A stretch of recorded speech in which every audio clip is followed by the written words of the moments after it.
They were tight, but little names, their grading is good.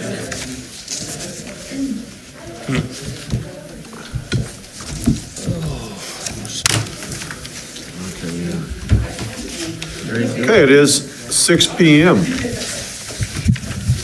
So we will call this meeting to order. And item 2 on the agenda is the adoption of the agenda, and I would bring your attention to the addendum. Entertain a motion to adopt that To adopt the agenda. agenda with the addendum. Second. It has been moved and seconded to adopt the agenda with the addendum, excuse me. All those in favor say aye. Aye. Okay, motion carries. 3.0, approval of minutes. We do have several to review there. Any questions about the minutes? Did we have to say anything about this addendum? We did say. Oh, that was okay. Yeah. Lost that. I'll make a motion to approve the minutes for all those meetings as listed. And I second it. Moved and seconded to approve those minutes. All those in favor say aye. Aye. Okay, motion carries. 4.0, consideration of bills and warrants. I had a question earlier. Did you happen to find out on page 21 about the item I asked about? About the golf balls, I have not. Okay, can you get back to me Rick, on you that? wanted to know about the specific, about the golf balls? Is that right? The white polos. The white polos. Okay, yes, I've not checked with administration. I will do that. Thank you.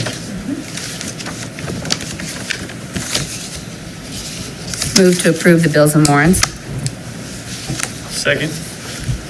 Moved and seconded to approve the bills and warrants. All those in favor say aye. Aye. Motion carries. 5.0, hearing of requests and suggestions of citizens and organizations.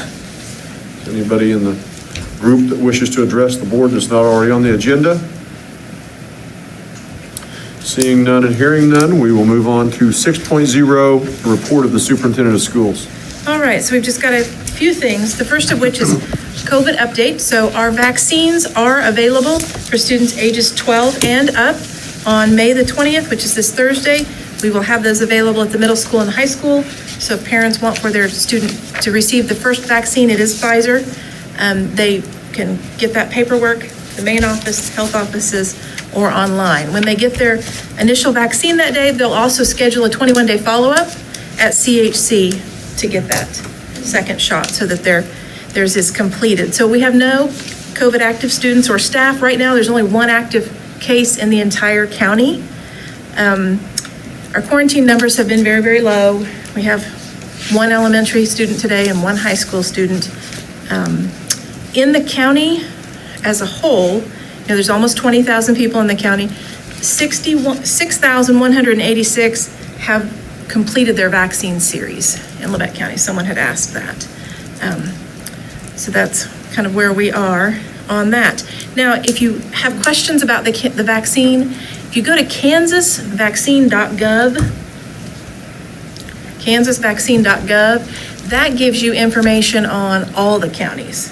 How many have been vaccinated, how many have one shot, how many have both in the series, and then the age groups as well. So right now, Labette County is leading the pack.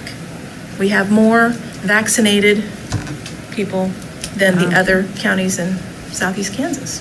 So that's good. So are we increasing the number of staff members that are fully vaccinated since the last time we talked about this? I think there have been 2 additional staff members during that time since the last board meeting, but those are still available. They can just check with Amber Jones, our school nurse, and get those. So, and hopefully we'll have some more kids that'll take advantage of that opportunity.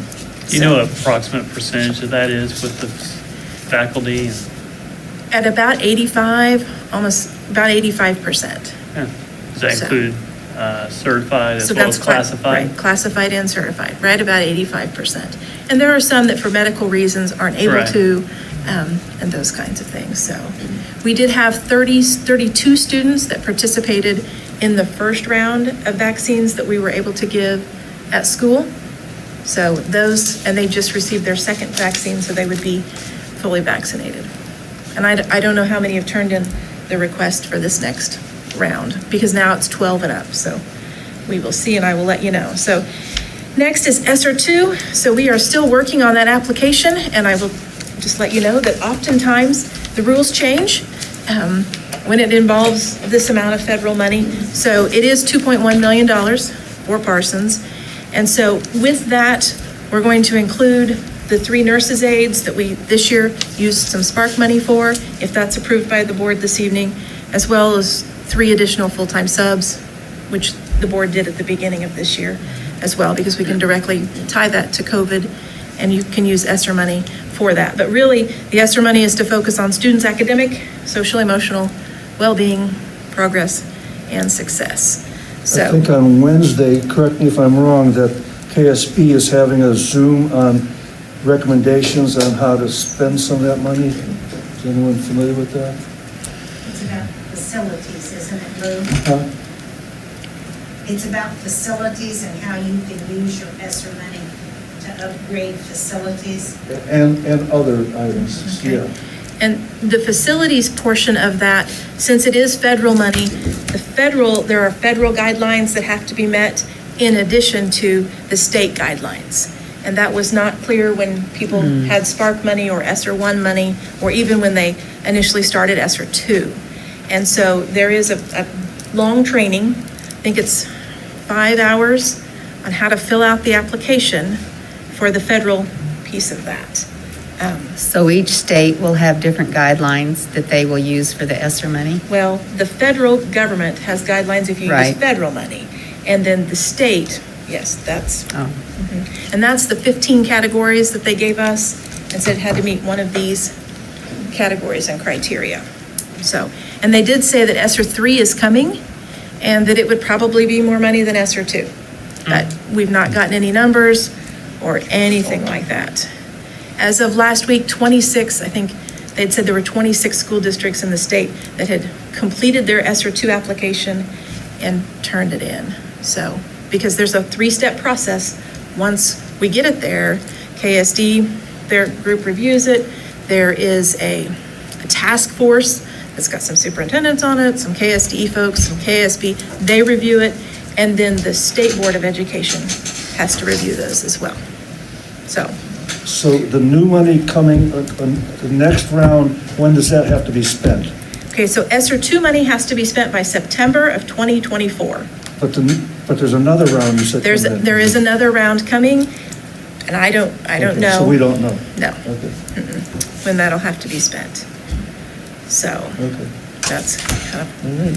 where we are there. And then we've got a bunch of dates and a bunch of things. It's the last 2 weeks of school, so things are getting busy. So graduation is coming up this Saturday at 2:30, and I'm sure Eric will visit about that. Mr. Swanson, they'll visit about that. Plans for rain. Middle school promotion, May the 27th. That's going to be at 6 o'clock down in the park as well. And then rain may move it to the middle school. I'm sure Mr. Gordon will visit about that. The last student day is May the 28th, and that's early dismissal. May 31st, the district office is closed. It's Memorial Day. June the 1st right now is the last teacher day. And what else have we got going on? One thing I forgot, we have all of these staff retirements. And so I didn't put the date, but on May the 19th at the high school community room, we're going to celebrate the following people. Terry Woodward, who's worked in district office maintenance. Jane Posh, high school business and PE teacher. Mary Myers, high school guidance office secretary and registrar. Tony Habiger, elementary instructional coach. Brenda Martin, Garfield Title I aide. Mark Pound, Tri-County High School special education teacher. And Susan Vogelman, Tri-County preschool teacher. And so we're going to celebrate those folks and their dedication to 503 and to our students on Wednesday afternoon. So something else that came out this week from KU, each year KU sends out certificates for those that have spent 25 years, have dedicated 25 years to Kansas education. And so this year there were 2. And so it was Debbie Schaefer, who is at the middle school, teaches social studies, and then myself. Some days it feels like a lot longer than 25 years. But I think, oh my gosh, that's over half my life. Oh, wow. So that's exciting. Something else that's exciting is in Our Skills USA, our staff received Advisor of the Year awards. And so that was Mr. Miserell, Mrs. Smith, Mr. Ray, and Mr. Ferguson. So that's been out on social media and around, but that was something that was exciting to share and talk about. The other thing that we have left is board positions. And we will have 3 spots available on the USD 503 school board. The last day to register for those is June the 1st at noon. You go down to Oswego to register. I did give everyone this little packet that came out from the Kansas Association of School Boards about, so you want to be a school board member. So if you know someone that might want, to do it, or if you want to do it, you can read back through here again. But it talked about the 3 primary things, school boards need to do is lead and serve and advocate, and then some questions to consider. Why am I running for the board? And, if your desire is to make your district more successful and serving, and you've got a passion for public education, those are the reasons why. So I thought this was good information for folks to have, because it does talk about, this is a commitment, and I'm telling you, and you all already know that, because you've been doing it. So the last thing I have is a big thank you. And I feel like I need to say that to the board and to our parents and staff and students. This has been a year unlike any other. There have been so many opportunities for us to be flexible and to pivot and to show one another grace and kindness. And I feel like we've done that, and our students have been successful, and we've made it almost all year long. So pat on the back. It's good work. Does anybody have any questions for me? I just like to second what you said. It's been a hard and a good year, and we've learned a lot, and we've made it. Yeah, and we have learned a lot. There have been a lot of things that in the beginning we thought, okay, well, in order to reduce the number of kids at the high school, maybe we'll just have seniors come the number of hours that are required and not extra. And we've learned we need those seniors in our hallways. But we've also learned that, hey, 2 lunch periods at the high school works out really good. And 3 at the middle school works out really well. So I think there've been a lot of things, that we've learned that we will continue. And we've learned, I feel like, so much of our accreditation work that we've done before had been building those relationships and being a responsive culture. And I feel like this year gave us the perfect opportunity to do that. And I think the relationships that staff in the buildings had made with those families and those connections really helped, so that when the buildings were closed last March and from here on, people knew they could call if they needed help, and they were going to get the help they needed. So we made it, which is exciting. So I don't have anything else. Okay, thank you very much. We'll move on to 7.0, report on the May Tri-County Board meeting. A nice meeting, very informative. We found out that our health insurance through Greenbush is having a minimal increase, less than $7 a month for those in the group that we pay for. We have given approval to seek bids to buy 2 vehicles. We found out we're pretty short there. We approved contracts for Greenbush for several different areas. We have approved contracting with 2 more speech language pathologists. They'll go through the educational program, as we'll begin to do away with the tele people, which are really expensive. And even though it's going to cost about $10,000 a year for those 2 new people, in the long run, it will save us a bunch of money. And then we approved contracts for our 2 administrators. Thank you very much. Any questions for Mr. Castle here? Got one. Will the school at McEwen, now it will close, correct? That's my understanding. That school is not actually connected to Tri-County. It was Oh, it's not. It was through Greenbush, right? Right. Oh, okay, So that's through Greenbush. Project Alternative. So the Behavior Day program, Tri-County is going to do that now at TEC, which is the Education Center in Okay. Independence. So. Okay. Any other questions? Okay, thank you. Moving on to 8.0, reports from principals. We'll start with the high school. So, Mr. Swanson, Mr. Parsons. Okay, thank you. Summer school sign up, it's been a little slow. We hit it again today. I put some stuff out to all the teachers and said, spend some Viking time, go through this with the kids. Well, we had 7 more sign up this morning. We're at 26 kids that have at least signed up for a class or a workshop. We'll continue these last 2 weeks pushing it really hard. Lori mentioned graduation. The forecast is just that. It's a forecast. If you look at it, it looks like we're going inside, but we've lived here long enough to know that it may not rain at all until Saturday. It may be great on Saturday, but it may rain 3 inches this week, and Marble Park does not drain. So we're going to make that decision sometime on Wednesday, so that if we do have to move it, we can be getting things set up. James and I have talked several times the last few weeks looking at that. Board members of graduation, Joanne, you told me that you weren't going to be there. David, and you wanted to hand a diploma to Carter. Mike said he's going to be on stage, but not handing any diplomas out. Roger wants to hand to Luke and Logan. Let's see.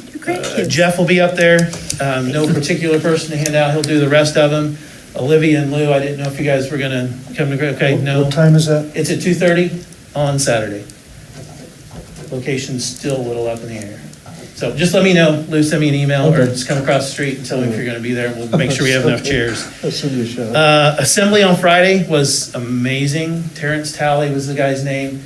He talked about not giving up. He talked about connecting, making good relationships. Really emotional for a lot of our kids. Really powerful too. It was fantastic. Senior finals going on this week. Everybody else is next. Choir concert is going to be Wednesday at the park, weather permitting, of course. The plan is to move it to Thursday if we have to. If Thursday weather's not permitting, I don't know what Plan C is, but I'll have to talk to Aaron once we start getting closer to Wednesday on Plan C. And Lori already said this, but we almost made it to the end of one of the most challenging years we've ever had.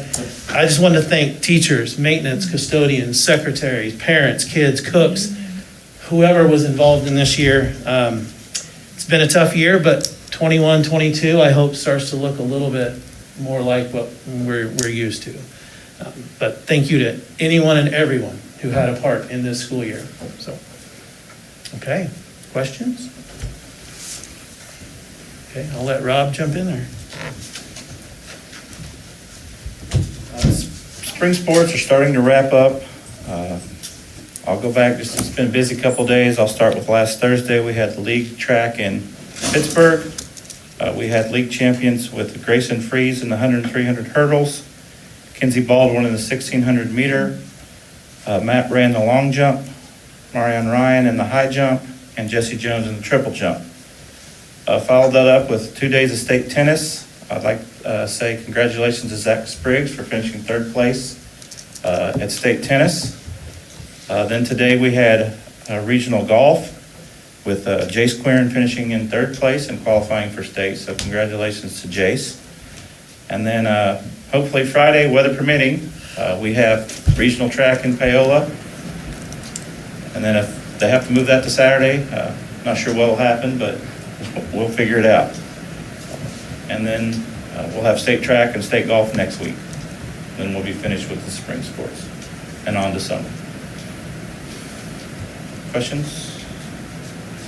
Thank you very much. Appreciate it, guys. Moving on to the middle school. Mr. Gordon.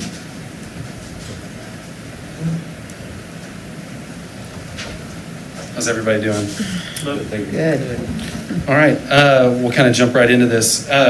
We're kind of in the middle of transitions. Last week I sent 7th grade ambassadors over to Guthridge. It was sincerely a 7th grade effort. They created the PowerPoints. I tried to let them have as much power as possible, but they did a good job and we had good reviews. This week, the 5th grade is coming over to the middle school. They're going to practice, those ambassadors, those same ones, they're going to take 4 or 5 5th graders apiece, and they're going to teach them how to use their locker combinations. They're going to take them for a tour around the school, and they're actually going to play with them. And that's after, once they arrive, myself and Mrs. Quirin are going to go through, Quirin's going to go through scheduling, and then I'm going to go through our Viking way and expectations while they're inside of the building, how elementary is a little bit different than the middle school, but then they'll start the locker stuff and the tours and a little bit of playground play. Rewards are this Friday on 5/21, and so all of the students that haven't earned a discipline referral and are passing all of their classes, they're going to get to watch a movie. Stuco hasn't decided on the movie yet, but they're going to get to watch a movie by grade level throughout the day on Friday. They'll have just like the ones prior, they'll have popcorn, they'll have pizza, they'll have snacks, they'll have bingo, they'll be able to go outside and play a little bit. 8th grade awards assembly is 5/27, so then we're getting into next week, and next week is very important because that's wrapping everything up for us at the middle school. 8th grade awards assembly is scheduled for Thursday, 5/27 at 8:30 a.m. They'll come in, we'll feed them breakfast, and then instead of going to first period, they'll go to the auditorium, and we'll hand out the awards to the 8th graders. Those 8th grade parents are invited to come and be a part of that as well.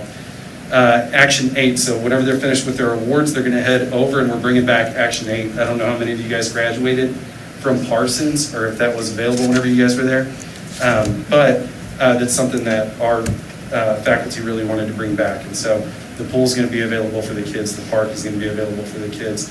There's pickleball, wiffle ball, basketball, sand volleyball. It's gonna be, Mr. Willis is gonna be drilling out for the kids. And then that evening, so we'll pull them back from the park at 2:30, they'll go home. And then that afternoon, promotion is gonna be at 6 p.m. and that's gonna be at Forest Park.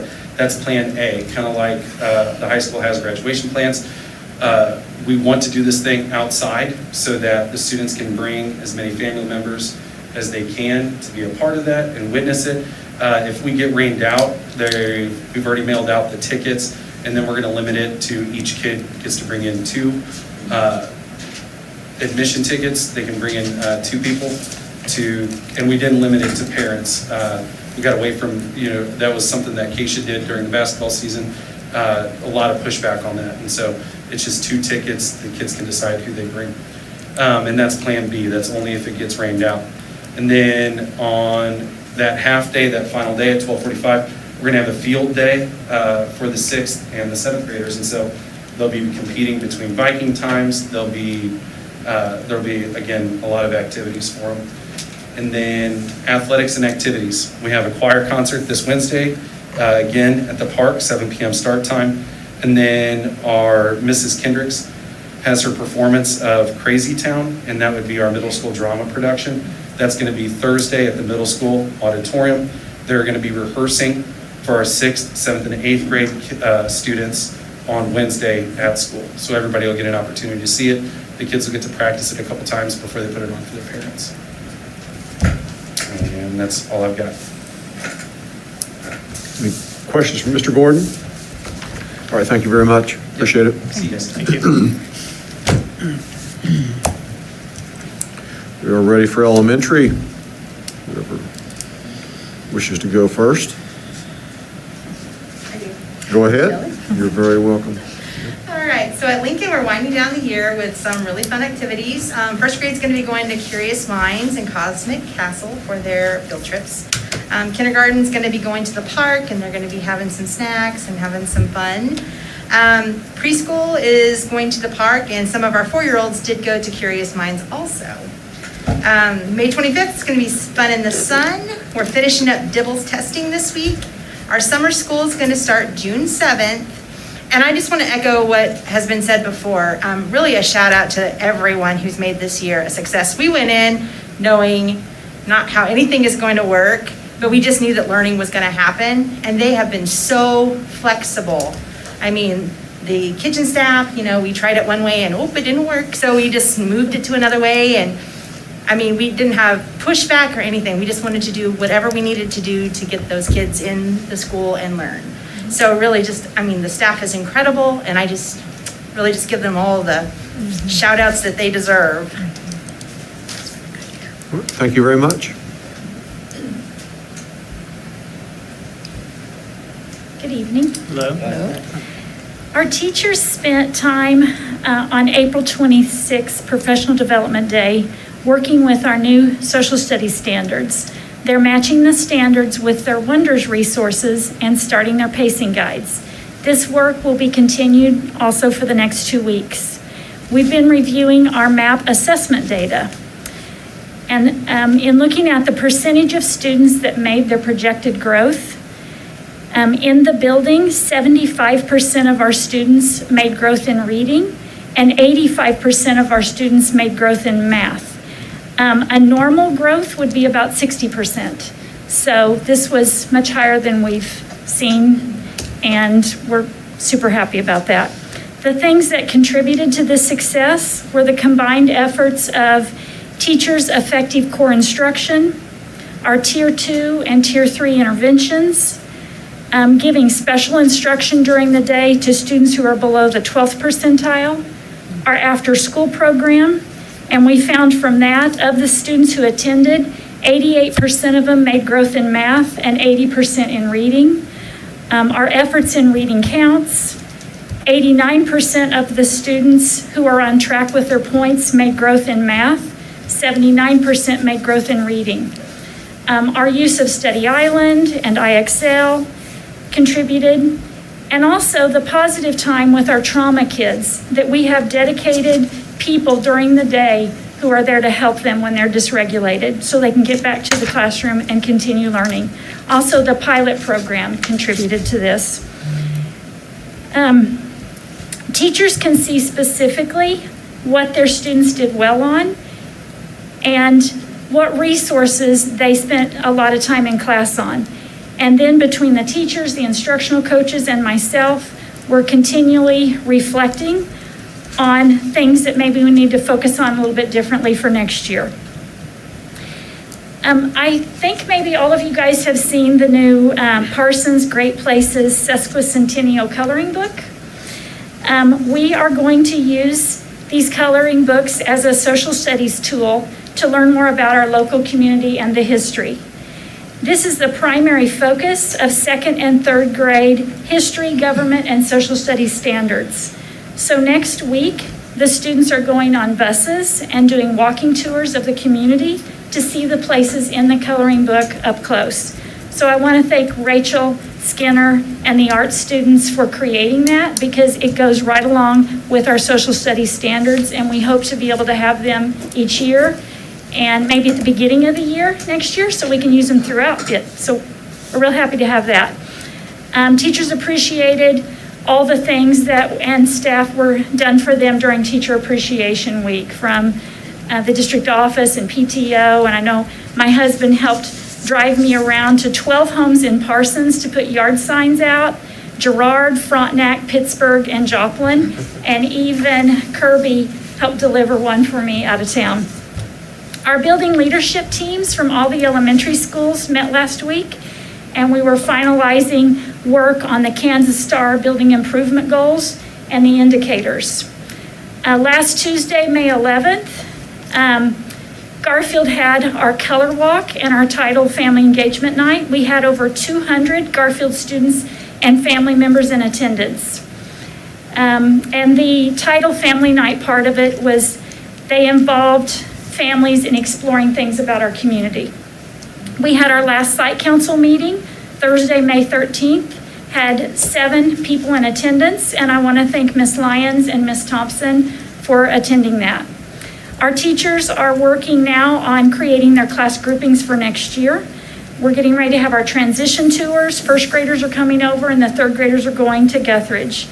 And I too want to thank the board and Lori and Linda and all of our families for supporting all of us at Garfield to help make this crazy year successful in the end. So thank you guys. Hold on. I talked to David Maddox this morning as well as Mike Brotherton, and I'd never seen that coloring book, and they showed it to me. Of course, they spent 3 years writing the 150-year history of Parsons, and they explained that coloring book, and it's a big deal. So our high school kids apparently are the ones that did all the artwork, is that correct? Yes. That is correct. Now, Well, are is it middle school and high school, or all high school? My understanding is high school and middle school. Okay. who did the graphics?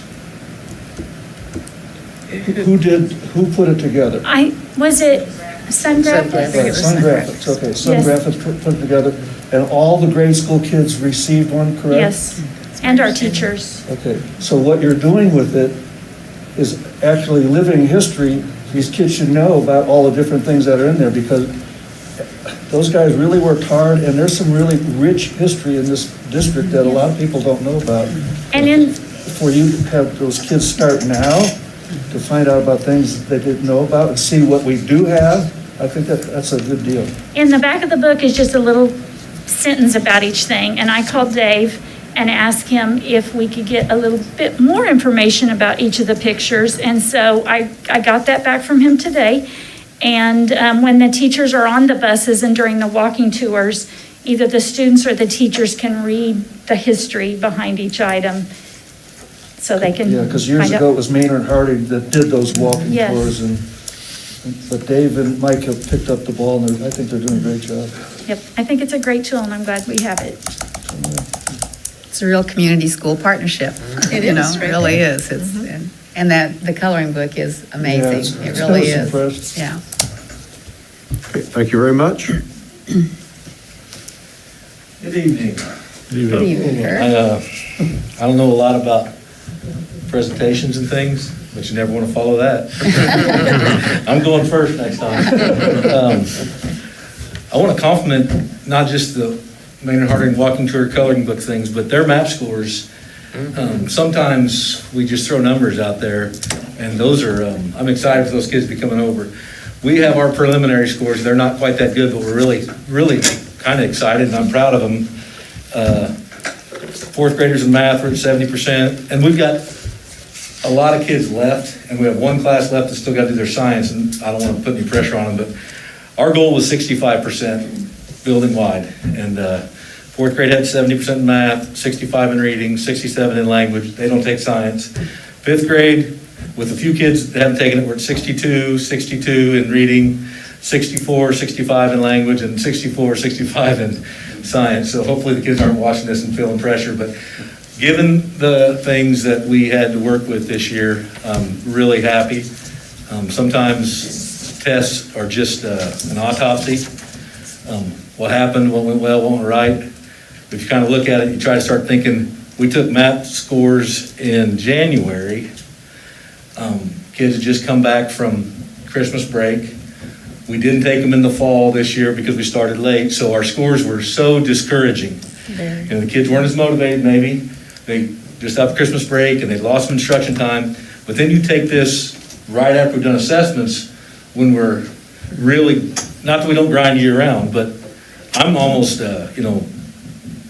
they are so much better in May than they were in January. So, but if you look back and try to reflect on it, more motivated kids, not just come back from Christmas break. So I kind of like that you get that not overly encouraging mid-read and realize you got time's coming. We got to take these things. So I was really excited with that. And I'm just kind of reviewing things. I really appreciated Tyler sending the seventh graders over for their ambassadors. They walked in our classrooms. Kids got a chance to, 4 or 5 kids in each classroom, really nice. And then we're going to send our kids over there, as you already heard, on Thursday for a visual tour, meet and greet. Also on Thursday, David Chavez is going to visit with our 5th graders. They don't know this. They'll hear the announcements tomorrow. I sent an email to the staff. We had 3 winners in the Elks Lodge coloring contest, and he's going to come over and present that before they leave on the bus on Thursday, so that's kind of nice. 3rd graders will be coming over here, so we get a chance to all ask some kids what their math scores were and let them know that's kind of, we end all our award ceremonies talking about, if you're going to set goals, ask your son or your daughter where they're at. So pretty happy with what's going on in that situation. And then Gary Christmas at the Rec Center, he started this a couple years ago, the second to last Friday.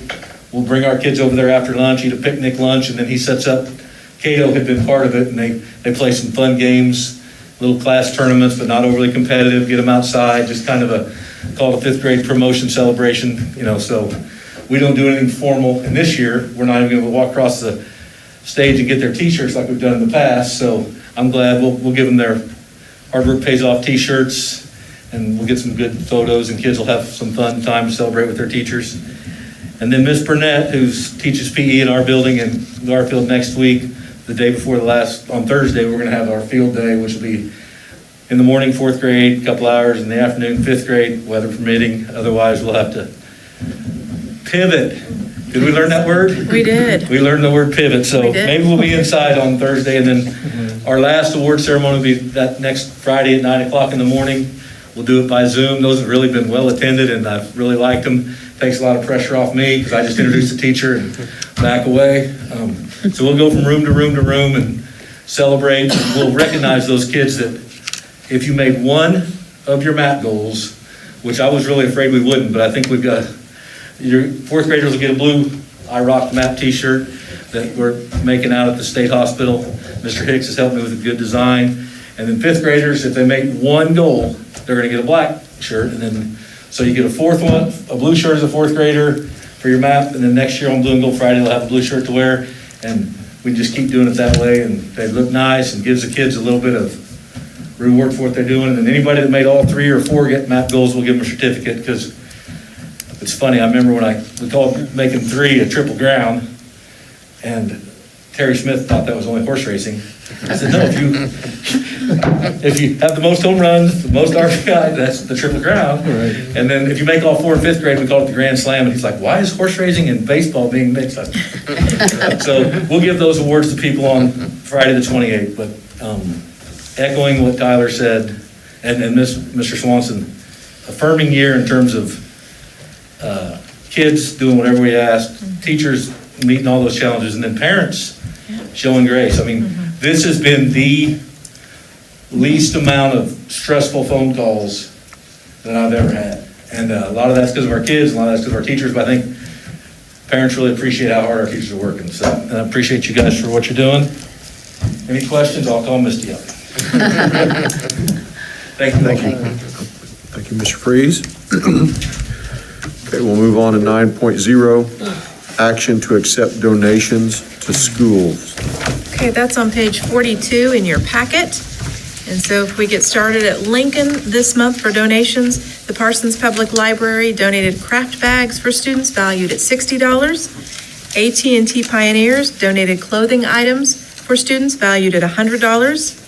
Ned Wall made a donation of an Osmo starter kit for pre-K valued at $139. Clara Killingsworth made a Scholastic book donation of $50. Linda Perrell made a Scholastic book donation of $45. Betty Blueball made a Scholastic book donation $25. Stephanie Dykeman made a Scholastic book donation of $21. Kim Markham made a Scholastic book donation of $50. And Diana Wintle made a Scholastic book donation of $25, totaling $515 in donations at Lincoln. At the high school for the month of April, the Hanson family donated an instrument for the band program valued at $125. Tyler Beardmore made a donation to the tennis program valued at $20. Kitchen Pass made a donation to the orchestra program for $80. Strategic Partners made a donation to the orchestra program for $300. Wesley United Methodist Church made a donation to the orchestra program valued at $100. Bowen Pharmacy made a donation to the orchestra program valued at $100 as well. There were anonymous donations for the volleyball program totaling $1,011. Bowen Pharmacy donated $100 to the volleyball program. CDL Electric Company donated $100 to the volleyball program. Roy's Auto Service donated $50 to the volleyball program. Daylight Donuts donated $40 to the volleyball program. Bowen Pharmacy also made a $200 donation to the welding program. There were anonymous donations for the positive reinforcement program valued at $125. Casey's made a donation to the positive reinforcement program, $92.20. There were anonymous donations for PHS Honor Flight valued at $212. Jarrett Ward made a donation to PHS Honor Flight, $50. Strategic Partners donated $100 toward the Entrepreneurship Billboard. Commercial Bank donated $950 for the weightlifting platform, and there were anonymous donations of $60 for the weightlifting platform, totaling $3,815.20 at the high school. So for at Lincoln and the high school, total school district donations for the month of April, $4,330.20. I recommend that you approve those donations. So moved. Second. Moved and seconded to approve those donations to schools. All those in favor say aye.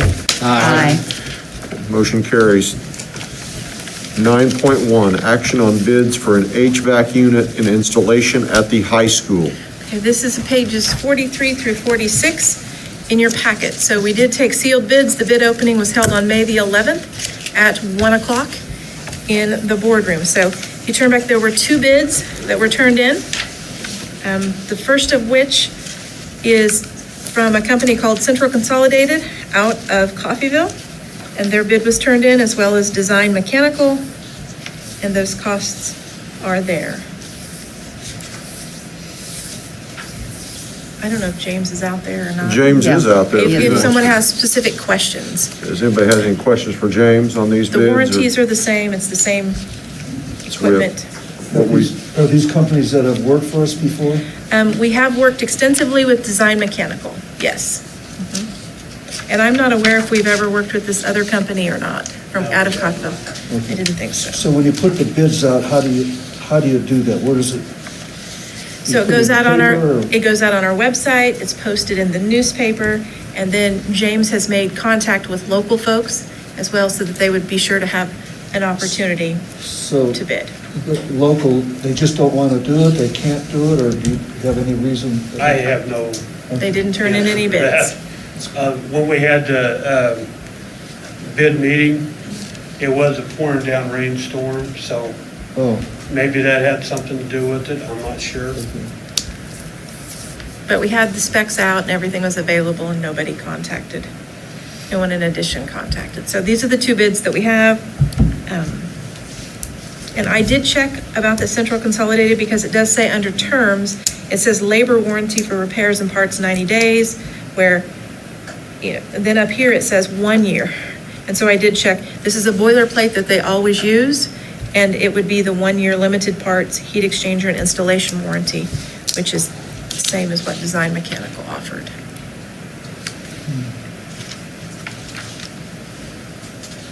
I'd make a motion, we accept the central consolidated bid for the HVAC system. I second. Okay, moved and seconded to accept the central consolidated bid. Any further discussion? Okay, all those in favor say aye. Aye. Okay, any opposed? Okay, motion carries. Moving on, 9.2, action on modified quarantine. Okay, so that was adopted at the last board meeting, that under the modified quarantine, no one would be required to quarantine if exposed, unless the individual was not vaccinated or not wearing a mask properly. So I would recommend that you approve that continued through the remainder of the year. So right now, it's going to the end of the year. Unless we change it right now with action, I say we just not take any action, just to leave it as it is. Just continue. Yeah, just continue, so there's no action. No action means we continue through the end of the academic year. So does anybody want to make a motion to take action and modify that? Okay, hearing none, we're going to move on to 9.3. Discussion and possible action on the mask procedures. For the remainder of this school year. Correct. So we have 9 days left. What we've done now and have done all year, and people have been incredibly compliant as they've worn their masks. Now, CDC has released some new guidelines. However, for those unvaccinated, they encourage that you still wear a mask. And the majority of our students have not been vaccinated or had that opportunity. So my recommendation would be that maybe we take no action, we just continue for the next 9 days. Agreed. Anybody want to change what we're doing through the end of the school year? No. Okay, we'll move on then to 9.4 regarding the mask procedures on the summer. Okay, we had a special KSDE Zoom on Friday.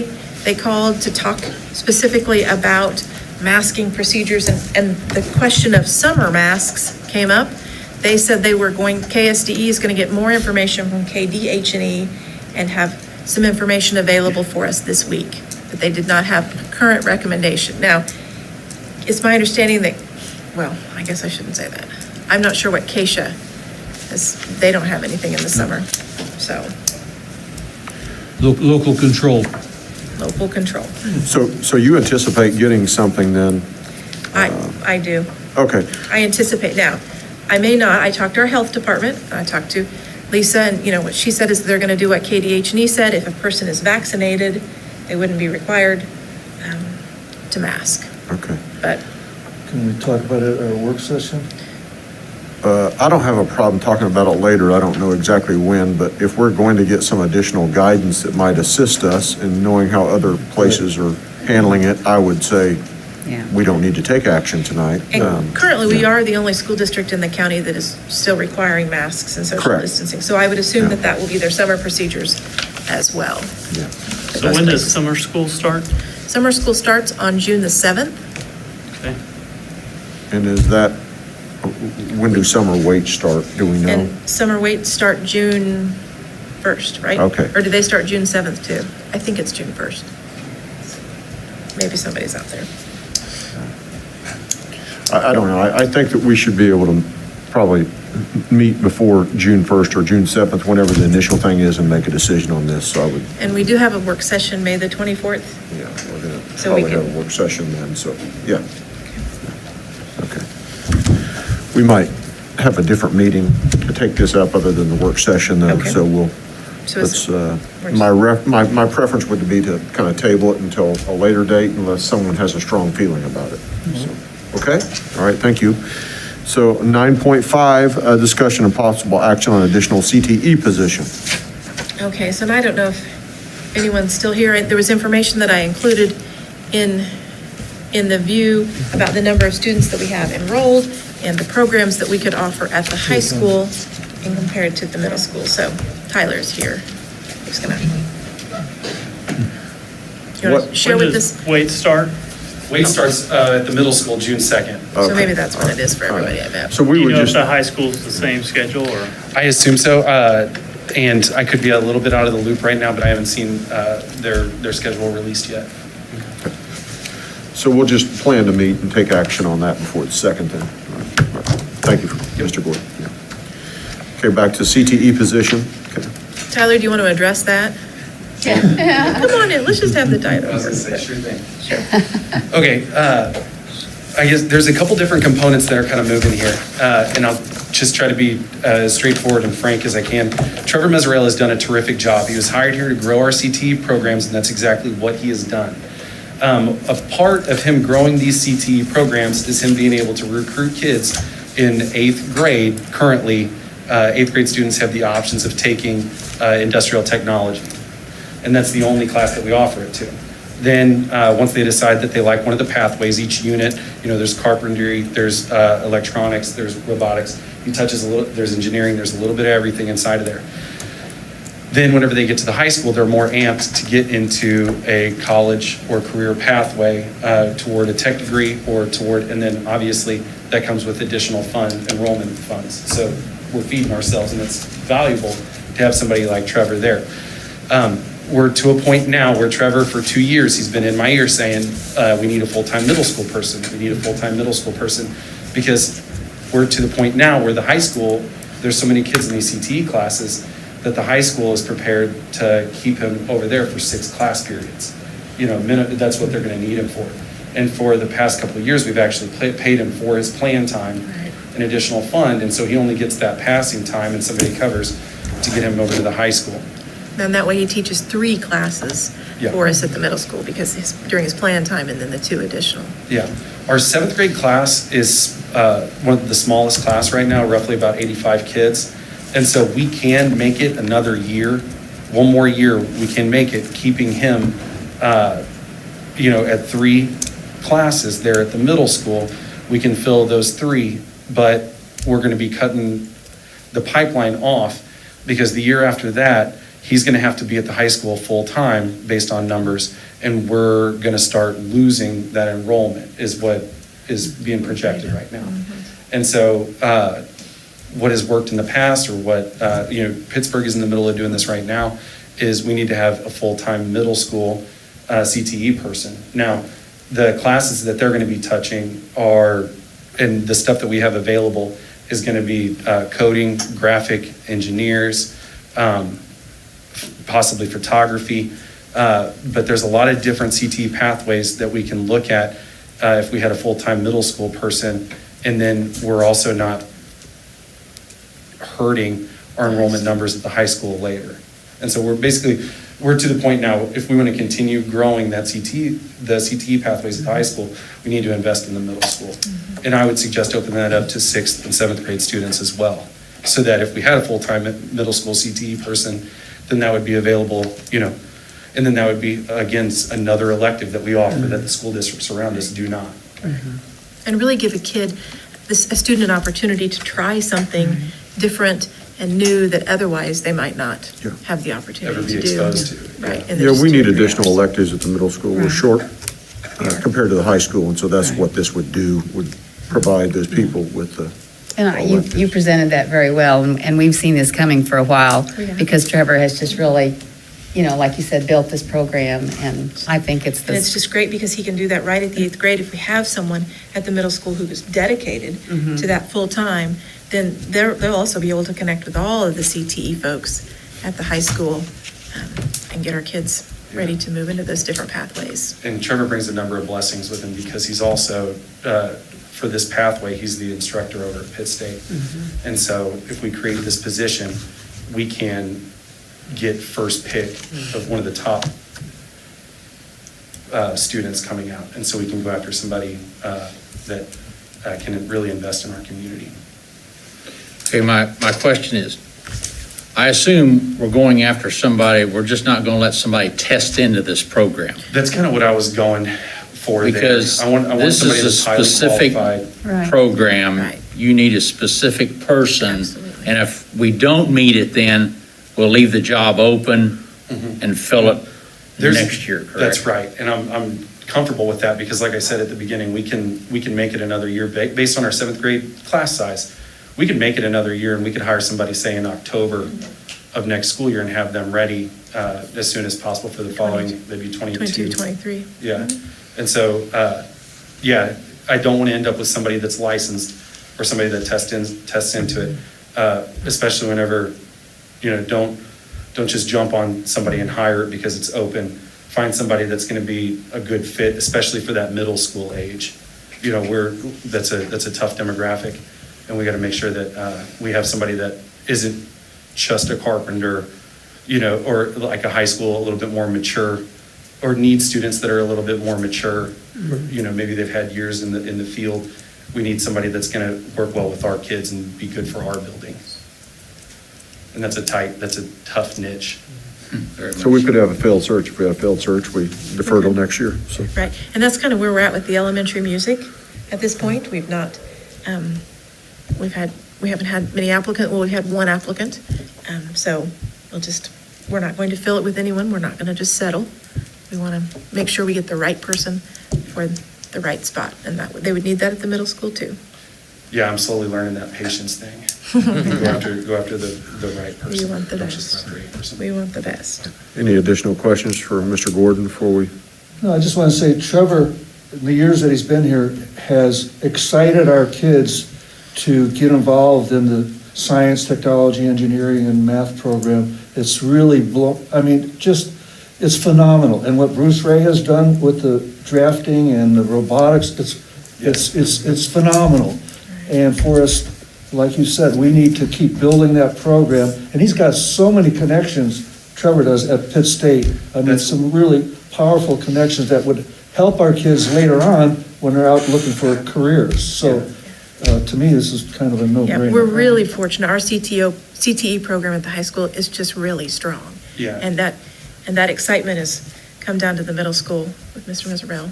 Yeah, I say we use Trevor. We need to listen to him and create that CTE middle school position, but then also really rely on him to go pick out the person that he wants to be feeding his high school program. So we'll open it up. If that person isn't available now, then I say we pick out, through Trevor, we pick out our favorite.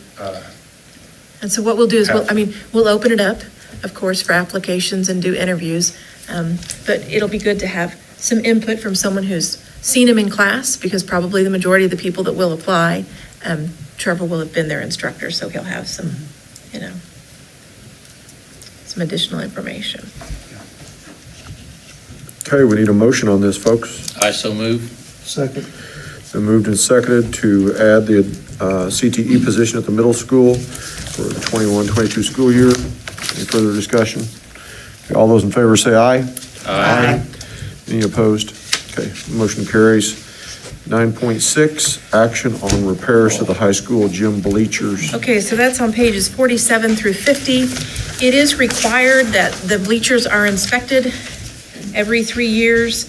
And when they are, then repairs are necessary in order to continue to use those. So there are 3 price quotes. 2 of them were under the $10,000, so I've gone ahead and approved those. There is the one that's $10,570 at the high school.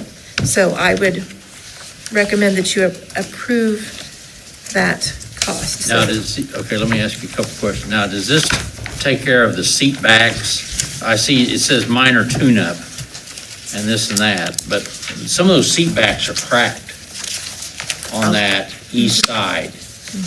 I will let And they're pretty It big. does not take care of that. What it does, this is the actual Inspection. structure. Structure. What do we do about those seat backs? Is that just our own, they don't do that type of, They probably would, but we do a lot of it. We have, on that east side, we have You just get it replaced yourself, several okay. of them. And we are planning on doing a bunch of them in the auxiliary gym this summer. what happened to those seat backs that they do that? Just crack, just abuse? Yeah, they're just not top Quality? Yeah. Okay. I don't want to say it quite that way, but it Well, is. Okay. It is I what it think is. you approved those, Roger. You were trying to nickel and dime the deal or something. I don't know. Hey, buddy, I don't think I was on the board. Oh, yet. okay, all right. all right. Hey, I think it'd been a different story. I was mistaken. I was mistaken. Surely not. Well, just as long as those get fixed, I just noticed that some of them up there were kind of, little kids sticking their fingers in and messing with. They Yeah. could pinch you. I don't know when you noticed them. We did a bunch of them over spring break. And all the yellow ones that says on the PHS was replaced by Tim Bowman Oh. on Bless his spring heart. break. So were they bolt on or weld on or what? They're bolt on. Okay.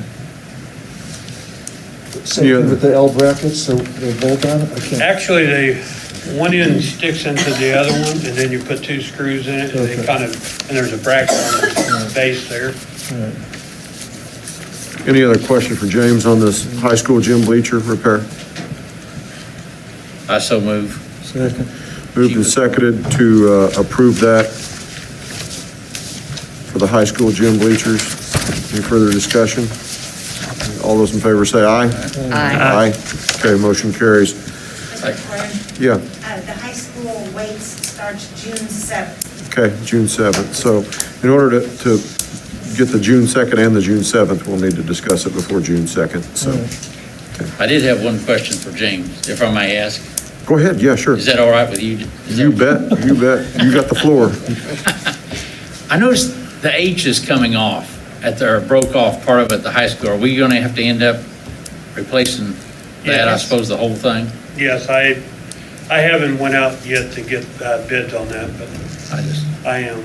So We're that's- going to see about getting at least the H repaired. Because it's a different color, or the Parsons is a different color than that. I know, that's the trouble is the year's difference in different colors, so we may end up having to do the whole high or high school part.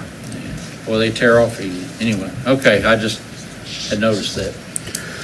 Okay, item 9.7, action on resurfacing the district office parking lot. Okay, so that was in page 51 of your packet, but it did copy, very difficult to read. So we sent out, Amanda put at your new spots, a copy that's a little bit clearer. So in order to resurface the current parking lot that we have at the district office, it would cost $12,750. So if you've got questions about that. The other thing that's listed would be, well, James, do you want to tell them extending it out and around and? It would be the whole bid for $38,823 is to do the gravel that's there too. But currently what's existing is what's really failing. And so The only thing I noticed on this bid, James, and we talked about this before, he doesn't have anything about milling where it comes to that edge, because most of it's all level right now, where you come in off the concrete and where the bumper is. So did you talk to him about this? Or? I have not talked to him yet. I was waiting to see where we're at on this one. Because we do have him working on the other schools. And I just figured I got to get several questions answered Yeah. But I was just questioning, I didn't want to hump where you pulled in, and the main lot is bad. It's broken. It's kind of alligator, you might say. It's the only, well, the best way, like we said, is concrete, but I don't think That is we want incredibly expensive. to tackle. Right. It'd Not right probably be now. 3 times this. Well, But see those big semis come in and turn, and we're just, that's, well, we also have the school buses, and they're doing the exact same thing, and they Yeah. can tear up that asphalt in a hurry, especially on a summer day. And Yep. I But they think aren't this as- I really think this almost segues into the whole bus barn conversation about where we're going to keep our buses. And yeah. I personally, I'm not a proponent of going for the total asphalt based upon not knowing where our buses are going to be in Well, no, I wouldn't either. Yeah. Just the 6 months or in 12,000. 3 years. Right, and that's exactly what James and I had visited about. So Yeah. this would just be to redo the existing parking lot. Maybe the 12,758. Yes. So are you in a position to approve that tonight, the 12,758, guys and gals, are we? I'd make that mean, motion. I'm good Let with me it. throw this out. The 12,750, I mean, are buses getting on there now? Are semis getting on there now? Yes, Yes. And they will continue to be. yes, it will. This is buying But they're some not time with parked. the. That's all we're doing. Yeah, it's like, Yes. we're just throwing money at this for a while, and it's not going to be permanent. So, I mean, we don't really know the longevity of this overlay. Well, I think it's been overlaid once. We weren't sure about that, but I thought at one time, Linda, didn't there used to be a curb in the front where you parked and you kind of, wasn't that original walkway raised a little bit? I think it was, but I think it was Mr. Benson, maybe was superintendent when we did it, because remember, he made the parking spaces huge. I don't remember when it was done. That would have been 20 years ago. Yeah, 20, and he extended it out a little to the east, I think. So it would last a while. Now, it depends on the quality of asphalt that we get and how good they pack it. But so it's lasted 20 years, so 20 years. Or the other option is to seal coat it, which is just going to seal the cracks. Yeah, It's that's not, only going to be a 1 or 2 year patch. you know, depending on it. But I would say the 12,000, and that's true. It's just that. But you know, we're going to have traffic no matter what. But it should last if the last one lasted close to 20. I mean, concrete obviously is the best, but we know expense right now would be astronomical. I did even get bids on that because I was afraid it would be too high. How long is this bid good for? 30 days? I believe so. Yeah. Okay, so we got a motion on the floor from Mr. Castle for the 12,758. I haven't heard a second. I second. Okay, we've got a second. Any further discussion on the motion on the floor, which is for the 2-inch mat and compacting of the existing 8,799 square feet? Any further discussion? Okay, we'll call the question then. All those in favor of that motion, say aye. Aye. Aye. Anybody opposed? No. No. Okay, motion carries 5-2. Moving on to 9.8, action on full-time substitute teachers for the 21-22 school year. Okay, so typically the district employs 2 or 3 full-time substitutes. This year, due to COVID, we did employ, the board elected to employ 5. So that was 3 more than we'd had the year before. And what we have found is that others in the neighborhood, neighboring districts have caught on to the fact that, oh, if you know, we have 5 full-time people and they've hired full-time people as well. And they've also raised their sub rate to where it's closer to ours, which has made it a little more difficult for us to find subs. Our substitutes, all 5 of them, were used 95% of the time. And the days that they weren't, either were days that they had off, or if they were coaching, but they were, you know, in a building that they were assigned to. And so since we did hire 3 this year, additional due to COVID, they would be eligible for the ESSER II application and that funding. And I would recommend that we next year have 5 again. And what is that gonna cost us? One in What do they each. cost a piece? One in each building. We figured it out today, about 18,000 plus insurance. Wasn't that what we figured? So about 100,000 would be for 5 of them plus insurance, so maybe 125. But for 3 of them, they'll be able to be paid for with ESSER money For 2 years. for 2 years. And then there's ESSER III money. And it could be that next year, we don't need 5 of them. What we've noticed is we had a Wait really, second. You're asking for 5 for next year, and you're saying we may not need 5 of them. I missed that one. okay, so but in 2024, we don't know what we'll need. 23, 24. Or we don't know. 23, Okay. right, 23, 24. So we've had a lot of, for example, on Friday, just this Friday, we don't have anyone out on quarantine or COVID or anything like that, and we still don't have enough subs to cover. We already have 2 or 3 classrooms that aren't covered yet. Part of that is because neighboring districts have hired full-time people as well, have recruited them to substitute full-time for them and raise their rate, so. And we also didn't get very many new subs this year, like I think we had 2. 2. Two. And maybe only one of those is an actual active sub that really subs. I think the 5 has been worth every penny that we put in. I think that they know our schools. I just think you get a better quality of substitute teacher with people that we know. And if it's someone that's regular, the kids know Right, who that exactly. person is. It really, and so does the staff. They become a part of the group. So what do the full-time subs do if we don't have a position for them for that So day? if we don't have a position in that building, they'll go someplace else in the district. So they're kind of going all around. And if for some reason, which there have been very few days where maybe one wasn't needed, they would work at the building that they were assigned. So in the classroom as an aide. So they still are going into the Oh, buildings absolutely. and still assisting in some Mhm, capacity? absolutely. Okay, that's all I need to know. Okay, we need a motion. So on moved. the- Well, hold on.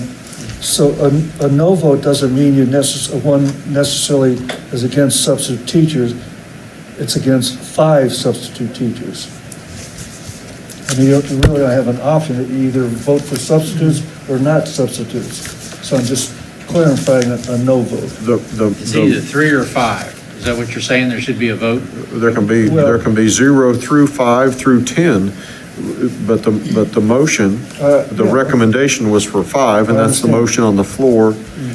And so, yeah, that's the motion on the floor. So if the motion doesn't pass, then we could entertain another Okay. motion that would be a different. Gotta clarify. Yeah. Did you have a second? We have a motion, but not a second yet. Got one now. Okay, I got a motion for the 5 full-time substitute teachers and a second. Further discussion. Was that David and Mike? David and Mike, yes, thank you. Okay, call the question then. All those in favor say aye. Aye. Any opposed? One no. Okay, motion carries 6-1.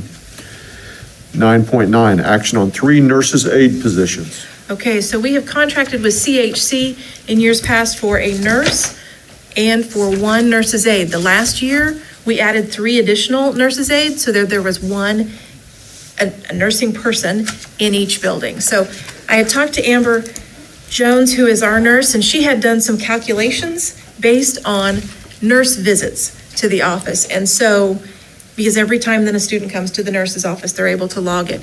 So the health visits to the health room from September to February, just to the beginning of February, 3,787 health visits in all 5 of our buildings. And that is something then that the secretary doesn't have to stop what she's doing and respond and take care of. It's also been, the 3 of them, we were able to use Sparks money to pay for half of their salary, and we would be able to use ESSER money to pay for those 3 additional health aides as well. So my recommendation would be that we hire the 3 additional aides from CHC each building. Now, it was $105,000. Okay, now, so we have to pay, it's not a half-half deal, correct? You said something about paying half. Okay, so when we had Spark money, Okay, that we was paid half. for half their salary, but they would only let us use the money till December. it had to be through December, so that worked out to be half, Okay. basically. So This would be the full, this would be but with ESSER. This would be the full amount with ESSER 2 money. And it's gonna cost, what'd you say for all? Probably for the 3 additional, about 105. 105,000. And the other we already have in. The other, we already have a contract for and do. As long as we have this ESSER money, our nurse is stretched so thin anyway that I think this is a blessing that we've got it, and as long as we have this money. So I make a motion that we, However, hold on. However, when the ESSER money runs out, then we have to make another decision. Well, and then we'll have Like you to, said, then we'll have to look to see, we will have some good data, so we'll know how many health visits there've been, and whether that's something that we want to continue. I think it's been great for our buildings because they've been able to reach out to families and to parents and for vaccinations and for things all related to our students' health and well-being. Yeah, this is just for 1 year. We're not going to bind a future board on a No. multi-year deal. This We are is just not. for 1 year. year by year, yeah. So I make a motion that we have 3 nurses' aides positions next year for the 2021-22 school year. Motion on the floor. A second. Okay, moved and seconded that we hire the 3 nurses' aide positions for the next school year. Any further discussion? Okay, all those in favor say aye. Aye. Any opposed? Okay, motion carries 7-0. Go down to 9.10, the executive session. What about 9.9A? Excuse me, 9.9A, discussion and possible action on modifying the 2021 school calendar. Thank you for the addendum, jogging my memory. Okay, I have looked at the calendar, and we're asking our teachers to come back on June the 1st, after a 3-day holiday, to work basically a half a day. And I think it would be great if we just forgave that half day and let them, whenever they get finished up, whether it's on the 28th or whether it's later on, but give them that opportunity to finish up in May rather than coming back in June for a day or a part of a day.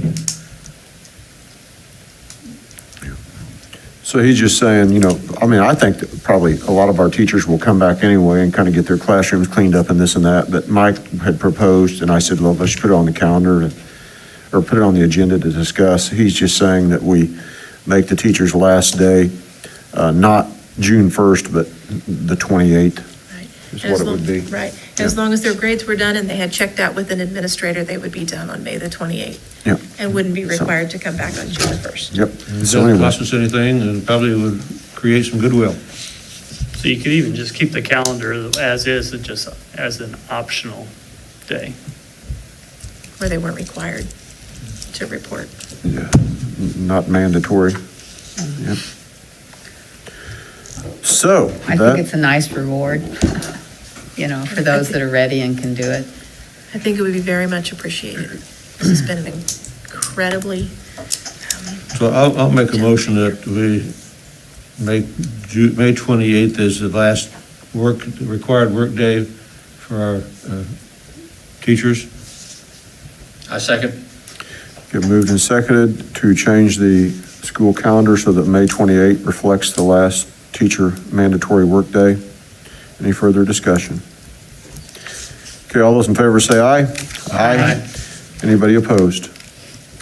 Okay, motion carries 7-0. Now we're going to move to 9.10. can we take a break first? We will. What kind of time do you think we need? I'm gonna, what do you think? 20 or 30 minutes? Probably 30. Okay, does anybody else have anything other than, hold on, Roger, I need your vote. Okay, so I'd entertain a motion then to enter executive session for a period of 30 minutes here. Also move with the board and 2 administrators present. Second? Okay, moved and seconded to go into executive session to discuss confidential employee information pursuant to the non-elected personnel exception under COMA and the exception for employee performance negotiations under COMA. And we're going to do that at 7:20, because we're going to take a 5-minute break for 30 minutes, and that the board return to open meeting at 7:50 in this room. All those in favor say aye. Aye. Aye. Okay, we're in recess till 7:20, then executive session till 7:50, then open session.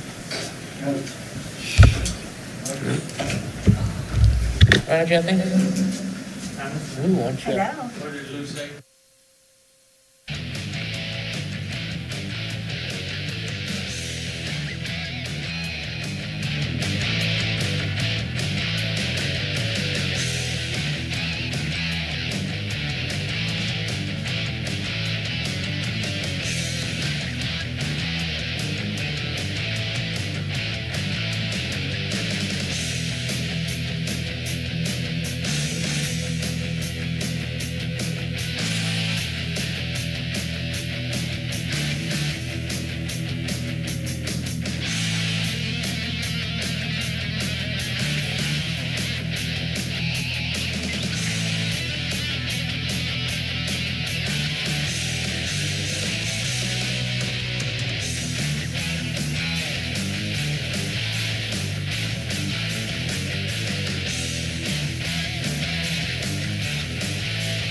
Okay, we are back in open session, and we are going to need additional motion to extend executive session another 10 minutes.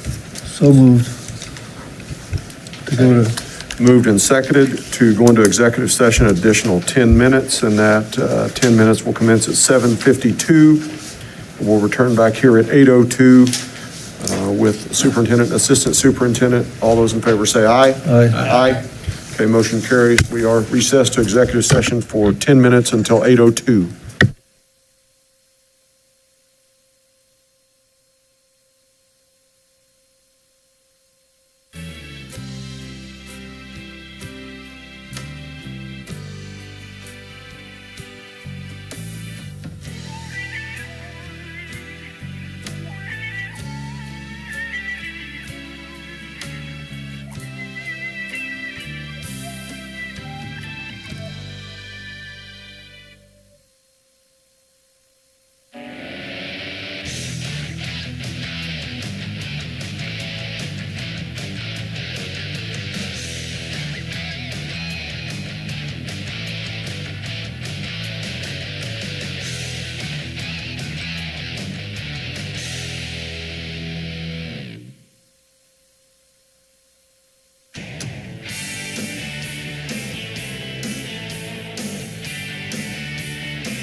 We are live. We are back. Because it will be administered and the, that's 2 minutes. That's fine. Thank you.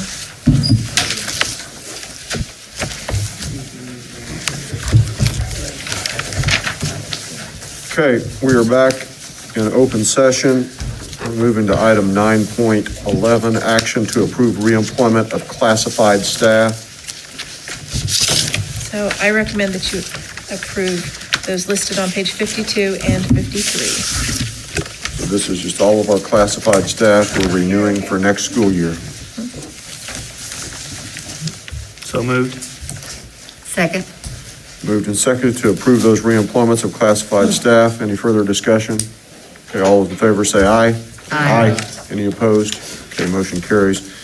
9.12, action to approve summer supplemental assignments. All right, that's on page 54 of your packet, and those are all of what we've got for weights and conditioning and driver's ed, so I would recommend that you approve those. Just one page, 54, or one we're Just taking page. action on. So moved. Second. Moved and seconded to approve those summer supplementals. Any further discussion? Okay, all those in favor say aye. Aye. Any opposed? Okay, 9.13, summer school assignments. Right, and so that's on page 55 and 56, and so this includes teachers, aides, transportation, bus monitors, bus drivers, in order to have our summer school this year. So I would recommend that you approve those assignments. One question, does ESSER pay for the summer school? We will put that, yes, it will be a reimbursable expense. We will add that to our application, but it will be something that we pay out first, which we have the money to do that, and then could be reimbursed. This is just a lot more than usual. It is. for summer school. Well, and part of it too is we're offering additional programs. Right. Programming. Needed Yes. Right, needed programming, both social and emotional as well as the academic. I got a question on summer school. Why does Guthrie have a coordinator that they need to hire, but I don't see one for Lincoln or Garfield? It's the way they just categorize. It's just what they've called it. The, That's what she is as a coordinator and not a teacher. That's her position. Okay, but how come we don't need a coordinator at the other building? Because, And you'll notice how many other maybe teachers there are. because her standard position is a coordinator, Right. not a teacher. they have 6 employees, Roger, at every building. And they just call theirs something different in Guthrie. Right. But there's 6 certified staff serving kids. No, I bet it would be Robin Jarrett at Garfield was the And Whitney coordinator. Stewart. Yeah, And Whitney Spencer is the Spencer. coordinator, yeah. I hadn't noticed that, but that's, Okay, So moved. Second. moved and seconded to approve those summer school assignments. Any further discussion? They all get paid the same, though, right? that's teachers get paid $20 an I'm hour. talking about the teachers, all get paid the Yes, same. they all get paid $20 an hour. Coordinator or teacher. And then the aides get paid their Yeah, regular okay, salary, that's good. whatever that is. Okay, moved and seconded to approve those assignments. All those in favor say aye. Aye. Anybody opposed? Okay, motion carries. 9.14, action on personnel. Okay, so these are recommendations for employment effective the 21-22 school year. Kendra Barkus, middle school instructional coach. Ivy Brim, 5th grade teacher. Megan Ginton, Lincoln billing clerk. Brianna Hancock, 6th grade social studies teacher. Ashley Hayes, Garfield Title I aide. Jessica Johnson, Lincoln Title aide. Allie Jones, 4th grade teacher. Larry and Kendricks, middle school communications / high school journalism teacher. Denali Neary, 1st grade teacher. Jennifer Peterson, high school guidance office secretary and registrar. I recommend you approve these folks for employment for 21-22. So moved. I second. Moved and seconded to approve those recommendations for employment. All those in favor say aye. Aye. Any opposed? Okay, motion carries. Okay, these resignations from employment, Josh Burns, Guthridge Middle School Library Aide, effective the end of the 2021 school year. Anthony Houck, High School Assistant Football Coach, effective May the 4th, 21.